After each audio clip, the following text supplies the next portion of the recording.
As mortes por câncer devem crescer 75% nas próximas décadas, segundo um novo estudo publicado na última semana. De acordo com o levantamento, o número de óbitos causados pela doença no mundo chegará a 18 milhões e 600 mil nos próximos 25 anos. Nos últimos 30 anos, as mortes por câncer já tiveram um aumento de 74%. No Brasil, um dos cânceres mais comuns é o de intestino, cólon e reto, o mesmo que tirou a vida recentemente da cantora Preta Gil. O caso dela chamou a atenção para uma realidade vivida hoje no país. Segundo dados recentes, a mortalidade por câncer de intestino no Brasil aumentou cerca de 50% nos últimos 20 anos e ainda deve aumentar 21% até 2040. Somente no ano passado, foram quase 26 mil óbitos por câncer de intestino no país. O Instituto Nacional do Câncer, o INCA, estima que são diagnosticados atualmente no Brasil mais de 45 mil novos casos por ano de câncer de intestino, o terceiro com maior incidência.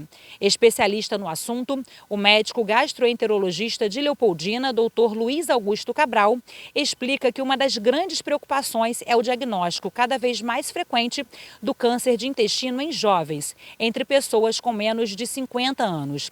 Por isso, o médico, dono do Instituto de Gastroenterologia e Saúde, Dr. Luiz Augusto Cabral, destaca a importância do acompanhamento para a prevenção.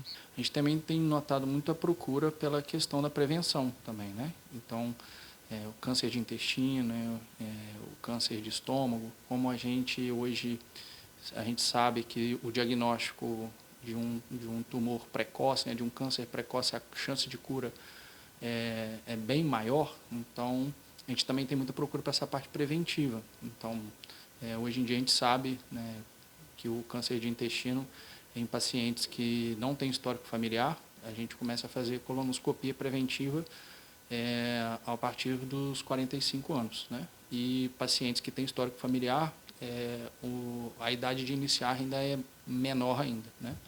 Então, a gente tem muita procura disso, né? A gente vê essa questão da repercussão também da mídia que teve aí, né, dos artistas aí que tiveram esse tipo de problema.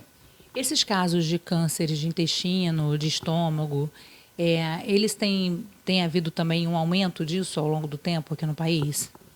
Sim, com certeza. Principalmente em pacientes mais jovens, né? Então, eu acho que é também aquela questão de se diagnosticar mais, né? Porque hoje a gente investiga mais.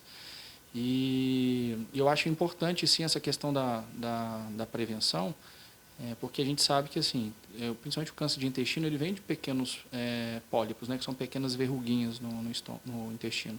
E que se a gente não tira por colono, com o tempo eles têm um potencial grande de virar câncer.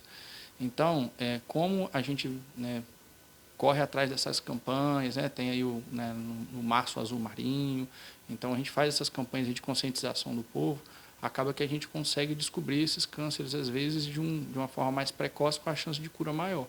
Ou, às vezes, só o pólipo, porque eliminando o pólipo também a chance de ter câncer de intestino diminui muito.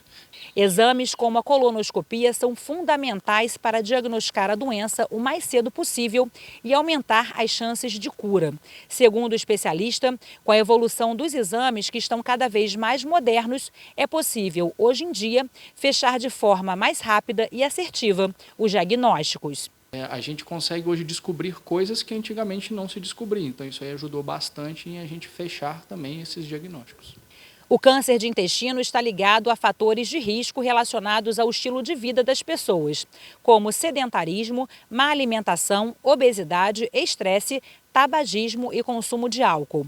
O médico gastroenterologista Dr. Luiz Augusto Cabral ressalta quais são os fatores importantes para a prevenção. Além desses exames preventivos, o que pode ser feito pelas pessoas para tentar amenizar, diminuir as chances de ter esse tipo de caso, não só do câncer, mas de refluxo, de todos os outros problemas que podem surgir nessa parte gástrica? Então, basicamente, a alimentação, né, aquilo que a gente falou, evitar de comer coisa muito gordurosa, coisa muito ácida, ter hábitos de vida saudáveis, né, então, fazer exercício físico, tanto da parte aí, vamos dizer, da parte da aeróbica e, se possível, uma musculação. Isso aí ajuda muito a prevenir, não só dessa parte gástrica, mas em relação à saúde por completo mesmo, né? E também o estresse, né? Que a gente que leva a vida muito estressado, muito ansioso, muito nervoso, isso tem uma tendência, principalmente na parte gástrica, de aflorar todos os sintomas gastrointestinais. Tanto que a gente tem várias situações na área da gastro que são muito ligadas a isso, né? Então, assim, dispepsia funcional, síndrome do intestino irritável. Então, existem várias doenças que a gente chama de funcionais, que é muita conexão, né? Então, quando o paciente está pior emocionalmente, são os gatilhos emocionais que vão fazer com que os sintomas apareçam. A maior parte dos casos está concentrada nas regiões Sudeste e Sul. Bom Dia Leopoldina, jornalismo independente, com ética e credibilidade.